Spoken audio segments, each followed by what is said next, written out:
What is up, awesome? This is your friendly neighborhood teddy bear here, and I'm here with Nioh. This is a demo that a couple of people I play Call of Duty with has told me to download. Okay, so what they said was that this game is a lot like Dark Souls, and I've been sitting here. You guys watched my last video. It said that I'm here struggling trying to get this going on great because it's not fucking working right for me right now. So that's why it says save game. Okay, so we're going to create new character data again because hopefully this time it's recording right and I can actually get content for you guys while I'm gone for 2 weeks. First time player. I don't want to do the tutorial again, but for you guys I will. This will be the 4th time I've done this fucking tutorial. Dota is a training ground for samurais filled with blood, sweat, and tears, and uncounted warriors who polish their techniques and with his walls. These long traditions and secrets are handed down from generation to generation of samurai. You'll see here, this game is actually really smooth. It's really great. I'm liking it.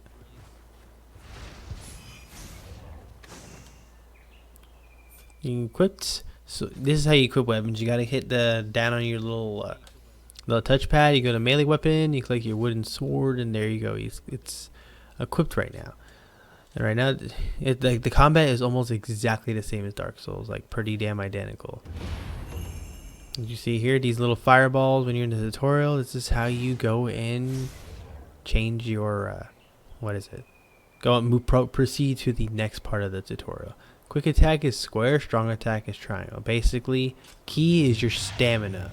So you see your quick attack, square doesn't use a whole lot. Now, strong attack uses like almost double the amount, as you can see there. Oh, that little glowing blue you see around me? We'll get there in a second. Let's go ahead and go on to the next tutorial piece. You see here, lock on is R3, and you can change your target with R.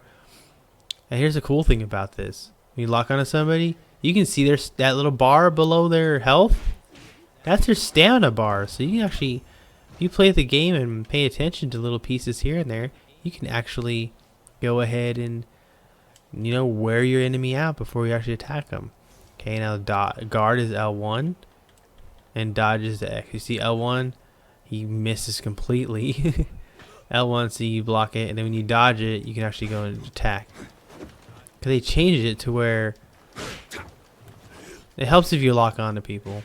But they changed it like Dark Souls. What they did is, while you're blocking, you can hit the square buttons. You can hear them here. Not let me do nothing.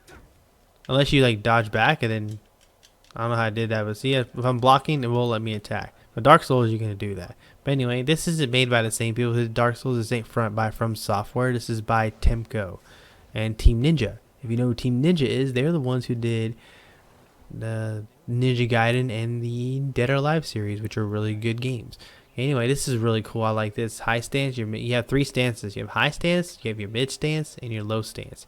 Your high stance, it emphasizes attack power. It's stronger. It uses a lot more ki. Mid stance is good for defensive. It's wide range and it's easy to use, which basically gives you a little more range between you and the enemy, so you have more time to dodge. A low stance is good for dodge. It doesn't consume much ki. Also to maintain your guard as you move, which is really helpful. So as you see here, this is your high stance. Okay, if you look at the square, see high stance, he holds it up, the sword up high. It leaves him more open, but as you can see, uses way more ki. But look how much damage you do. 285. Well, this is just right now. You see, it's a lot of damage. So you can see over here to the next little fireball. And I like how he does the little samurai run there. So it gets me every time. I think that's really wicked how they did that. Okay, as you can see here, you got your low stance. As you can see, high stance he was holding up high. Low stance he holds it down low. This is the one they're saying that's good for dodging. But as you see here, when you hit somebody, you only do 115 right now. It's really weak. But as you see, you use way... Fucking stop. You can see you use way less ki than you did in the high. Like almost 300 times less ki. As you can see, it's lower. And here's the next one. Over here, it's the mid stance. As you can see, he holds it completely different. He holds it down here up front, which is what you see most samurais hold as. But they hold all 3 stances. As you see here is about 123. So if you do the math about, this is like 1.5 times stronger than the low, And then the high one was about 1.5 times stronger than the mid. So it's about a 1.5% difference. Right here, this is your key pulse. This is really wicked. That little blue shit you saw me floating around, that's your key. You hit R1, the blue light gathers around you after your attack. Key pulse recovers your key, which is great because as you can see when you're playing in high mode, you lose a lot of it. But see, you gain it back. So you do that. So basically, you look at your bar. You see how my bar up there is like a pinkish, and then whenever my key thing comes, and I hit it, it lets me regenerate it all back.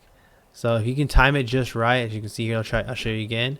We'll drain all the key, and we'll let it regenerate, then I'll try it again. Okay, let's do a really fast move.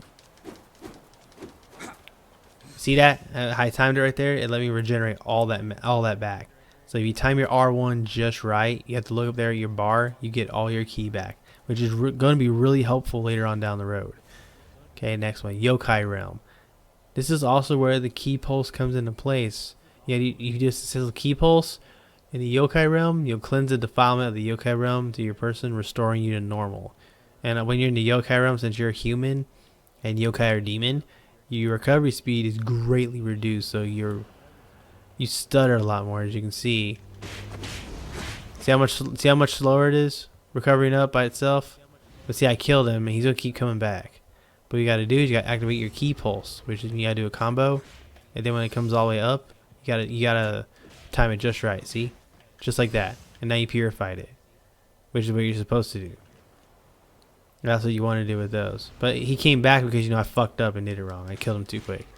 See, now watch, just like that. See, he's purified, and there you go. Easy, pretty easy. I mean, it's pretty simple. The game's gonna be. It's got some simple mechanics. From what I was hearing, it's harder than Dark Souls.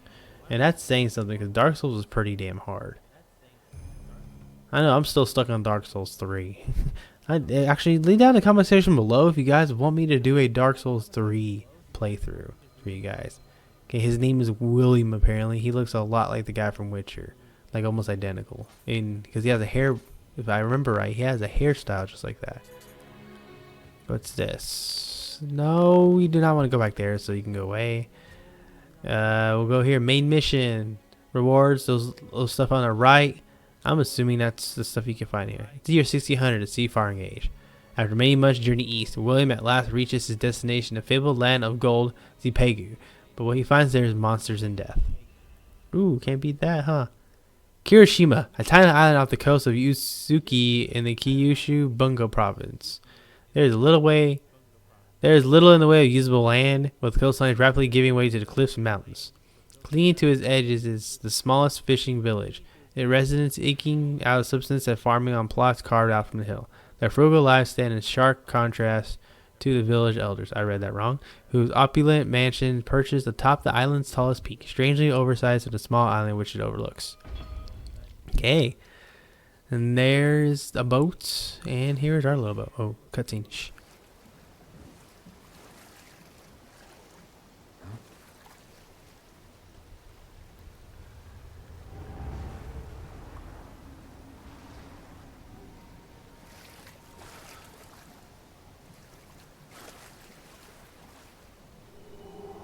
He be dead. Let's go check out his body.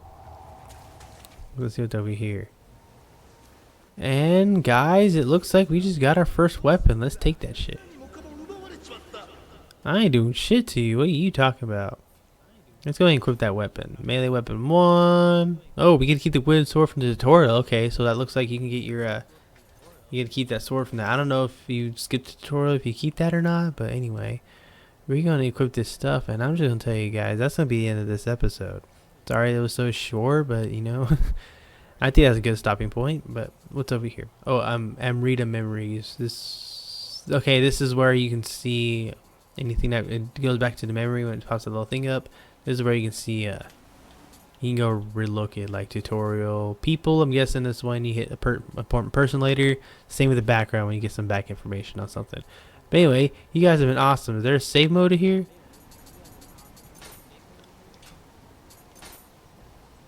Any unsaved progress will be lost. So hopefully it's saved. Actually, no, I'm gonna leave it right here because I'm gonna do another episode. I'm gonna mess this up. Anyway, you guys have been awesome. Thank you so much for watching. Thank you for liking, commenting, and subscribing. You guys have a fantastic day, and I'll see you guys in the next episode. Bye.